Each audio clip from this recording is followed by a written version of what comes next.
Hi പ്രിയമുള്ള സുഹൃത്തുക്കളെ, എവിടെ വരെയാണ് ഭീകരവാദത്തിന് വേണ്ടുന്ന രാജ്യവിരുദ്ധതയ്ക്ക് വേണ്ടുന്ന പണം എത്തിക്കൊണ്ടിരിക്കുന്നത്? 1961 അമേരിക്കൻ കോൺഗ്രസ് പാസാക്കി അന്നത്തെ പ്രസിഡന്റ് ജോൺ എഫ് കെന്നഡി ഒപ്പിട്ട വിദേശ സഹായ നിയമത്തിലൂടെയാണ് united state agency for international development എന്ന യു എസ് എയ്ഡ് എന്ന ലോകത്തിന്റെ എല്ലാ ഭാഗങ്ങളിലും സഹായം എത്തിക്കുന്ന ഏജൻസിയുടെ പിറവി. നമ്മൾ സ്വാഭാവികമായിട്ടും ചിന്തിക്കും, വിദേശത്ത് നിന്ന് ഫണ്ട് ഒഴുകുന്നു എന്ന് പറയുന്നു. എങ്ങനെ? അതിന് നമ്മുടെ രാജ്യത്ത് എന്തെങ്കിലും നിയമപരമായിട്ടുള്ള അനുമതിയുണ്ടോ? അമേരിക്കൻ ഭരണകൂടത്തിന് നിയന്ത്രിക്കാൻ കഴിയാത്ത രീതിയിൽ സ്വതന്ത്ര ഏജൻസി ആയിരുന്നു ഇത്. ശീതയുദ്ധകാലത്ത് സോവിയറ്റ് സ്വാധീനത്തെ ചെറുക്കുകയും വിദേശ സഹായം തന്ത്രപരമായി നൽകിക്കൊണ്ട് അമേരിക്കയുടെ താല്പര്യങ്ങൾ മുന്നോട്ട് കൊണ്ടുപോകുകയും ചെയ്യുക എന്നതായിരുന്നു ഇതിന്റെ ലക്ഷ്യങ്ങളിൽ പ്രധാനപ്പെട്ട ഒന്ന്. എന്നാൽ താൻ അധികാരത്തിലേറിയാൽ മറ്റ് രാജ്യങ്ങൾക്ക് നൽകുന്ന സഹായങ്ങൾ നിർത്തലാക്കുമെന്ന് ട്രംപ് നേരത്തെ തന്നെ പ്രഖ്യാപിച്ചിരുന്നു.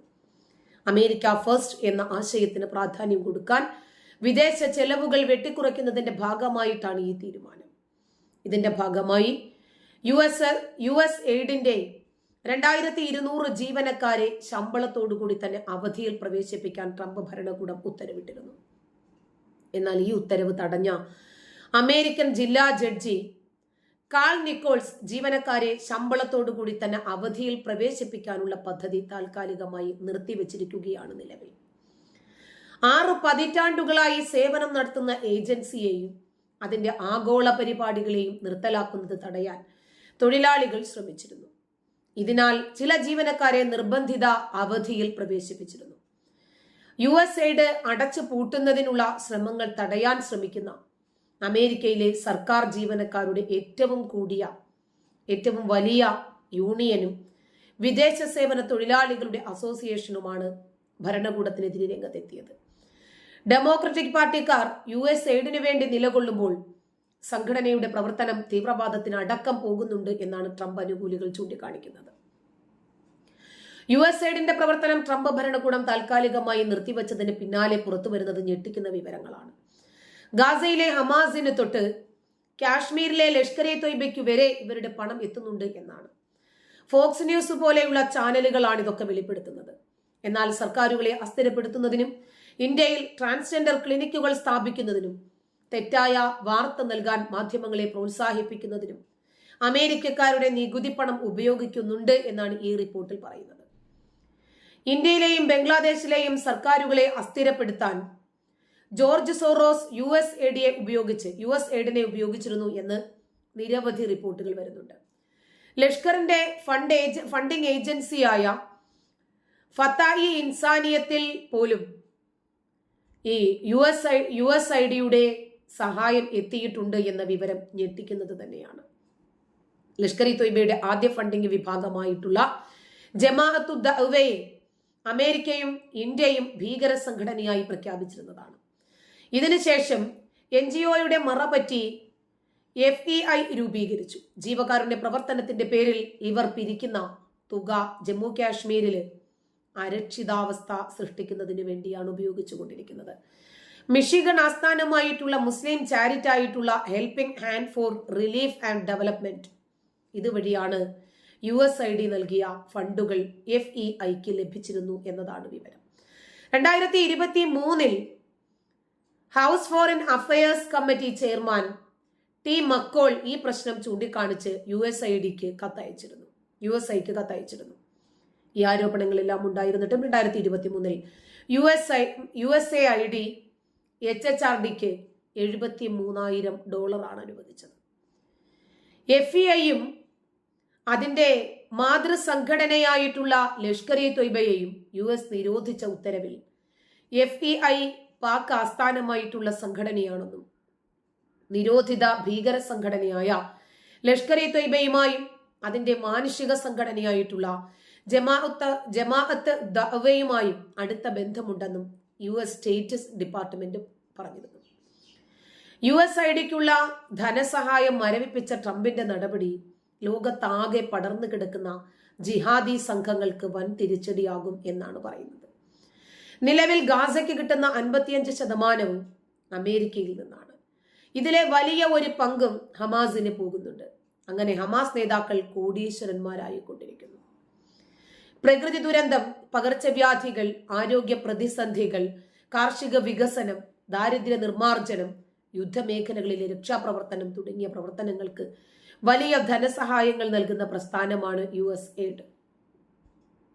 ഇതാണ് പൊതുവെ അറിയപ്പെടുന്നത്.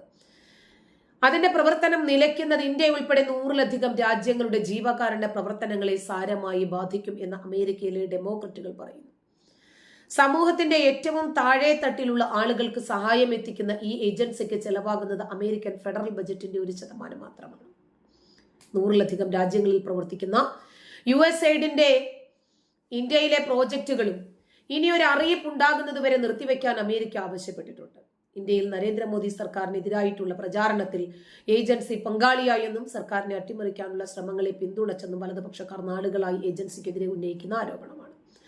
2017 ഹെറിറ്റേജ് ഫൗണ്ടേഷൻ ഓഫ് ഇന്ത്യ പുറത്തുവിട്ട റിപ്പോർട്ട് പ്രകാരം ജോർജ് സോറോസിന്റെ ഓപ്പൺ സൊസൈറ്റി ഫൗണ്ടേഷനുമായി ചേർന്ന് USAID ഇന്ത്യ അടക്കമുള്ള നിരവധി രാജ്യങ്ങളിൽ വിഭാഗീയ അജണ്ടകൾ പ്രോത്സാഹിപ്പിച്ചതായി ആരോപിക്കപ്പെടുന്നു. ഇന്ത്യയിൽ CAA സമരത്തിലും ഖലിസ്ഥാൻവാദികൾക്കും സംഘടന വഴി പണം എത്തിയെന്ന ആരോപണമുണ്ട്. എങ്കിലും ലോകത്തിന്റെ വിവിധ ഭാഗങ്ങളിൽ ഒരുപാട് ജീവകാരുണ്യ പ്രവർത്തനങ്ങൾ സംഘടന നടത്തുന്നുമുണ്ട്. ഇതാണ് സത്യം. ട്രംപിന്റെ പുതിയ തീരുമാനങ്ങളെ ലോകരാജ്യങ്ങൾ പൊതുവെ വളരെ സംശയത്തോടു കൂടി കാണുന്നുണ്ട്. അമേരിക്ക USAID സഹായം നിർത്തിയാൽ ആ അവസരം മുതലെടുത്ത് ചൈന രാജ്യങ്ങൾക്ക് സഹായം നൽകാൻ തുടങ്ങും എന്ന അമേരിക്കൻ എഴുത്തുകാരും ചില ചിന്തകരും ആശങ്ക പ്രകടിപ്പിക്കുന്നുമുണ്ട്. ആഗോളതലത്തിൽ മാനുഷിക സഹായത്തിന് വേണ്ടി ചിലവഴിക്കുന്ന ഓരോ $10 $4 അമേരിക്കയുടെ പക്കലുള്ളത് കൊണ്ട് ആഗോള വികസന മേഖലയെ ഇത് ആഴത്തിൽ ബാധിക്കുമെന്നും രോഗം, ക്ഷാമം, സംഘർഷം എന്നിവ വർദ്ധിപ്പിക്കാനുള്ള സാധ്യതയുണ്ടെന്നും സഹായ ഏജൻസികൾ മുന്നറിയിപ്പ് നൽകിയിട്ടുണ്ട്. ഈ നീക്കം ചൈനയ്ക്ക് മുതലെടുക്കാൻ കഴിയുന്നത് അതുകൊണ്ട് തന്നെ സുരക്ഷാ വിദഗ്ധർ മുന്നറിയിപ്പ് നൽകുന്നുമുണ്ട്. രാജ്യാന്തര മാധ്യമങ്ങളിലെല്ലാം അമേരിക്കൻ എഴുത്തുകാരും ചിന്തകരും രാഷ്ട്രീയ നിരീക്ഷകരും അമേരിക്കൻ പ്രസിഡന്റിനോട് ഈ തീരുമാനം പുനഃപരിശോധിക്കാൻ അഭ്യർത്ഥിക്കുകയാണ്. അമേരിക്കയെ പരോക്ഷമായി തിരിച്ചടിക്കുമെന്ന ചിന്തയില്ലാതെ ഇത് നടപ്പിലാക്കരുത് എന്ന് അമേരിക്കയിലെ പത്രമാധ്യമങ്ങളിലും സോഷ്യൽ മീഡിയകളിലും ചർച്ചകളും നടക്കുന്നുണ്ട്. 2018 ചൈനീസ് സർക്കാർ വിദേശ നിക്ഷേപ പരിപാടിയായ ബെൽറ്റ് ആൻഡ് റോഡ് ഇനീഷ്യേറ്റീവ് ഉൾപ്പെടെയുള്ള ചൈനയുടെ പദ്ധതികൾ കാര്യക്ഷമമായി നടപ്പാക്കാൻ China international development corporation agency അഥവാ ചൈന എയ്ഡ് തുടങ്ങി. എത്രത്തോളം തുക ഇതിലൂടെ ചെലവാകുന്നുണ്ട് എന്ന് ചൈനീസ് സർക്കാർ വെളിപ്പെടുത്തുന്നില്ലെങ്കിലും വില്യം ആൻഡ് മേരിയുടെ ഗ്ലോബൽ റിസർച്ച് ഇൻസ്റ്റിറ്റ്യൂട്ട് നടത്തിയ പഠനത്തിൽ 2000-നും 2021-നും ഇടയിൽ ചൈന വികസ്വര രാജ്യങ്ങൾക്ക് $1.34 ട്രില്യൺ വായ്പ നൽകിയതായി കണ്ടെത്തിയിട്ടുണ്ട്. സഹായം ഒരു പ്രധാന വിദേശ നയ ഉപകരണമാണ് എന്ന നിലയിൽ വികസിപ്പിക്കും എന്ന് ആ സമയത്തെ ചൈനീസ് സർക്കാർ പത്രക്കുറിപ്പിൽ പറഞ്ഞിരുന്നു. അമേരിക്കയുടെ നയപരിപാടികളിൽ നിന്ന് വ്യത്യസ്തമായിട്ടാണ് ചൈന എയ്ഡ് പ്രവർത്തിക്കുന്നത്. പ്രാദേശിക സംഘടനകളുമായി പങ്കാളിത്തം സ്ഥാപിക്കുന്നതിന് പകരം വായ്പകളിലും അടിസ്ഥാന സൗകര്യ പദ്ധതികളിലും കൂടുതൽ ശ്രദ്ധ കൊടുക്കാനാണ് ചൈന എയ്ഡ് നോക്കുന്നത്. എന്നാൽ രണ്ട് ഏജൻസികൾക്കും സമാനമായിട്ടുള്ള ലക്ഷ്യങ്ങളുമുണ്ട്. സർക്കാരിന്റെ ശക്തിയും സ്വാധീനവും വ്യാപിപ്പിക്കുക എന്ന രഹസ്യ അജണ്ട രാജ്യാന്തര സഹായം നൽകുന്ന സർക്കാരുകൾ നടപ്പാക്കാൻ പരോക്ഷമായി ശ്രമിക്കാറുണ്ട് എന്നതും സത്യമാണ്. നന്ദി.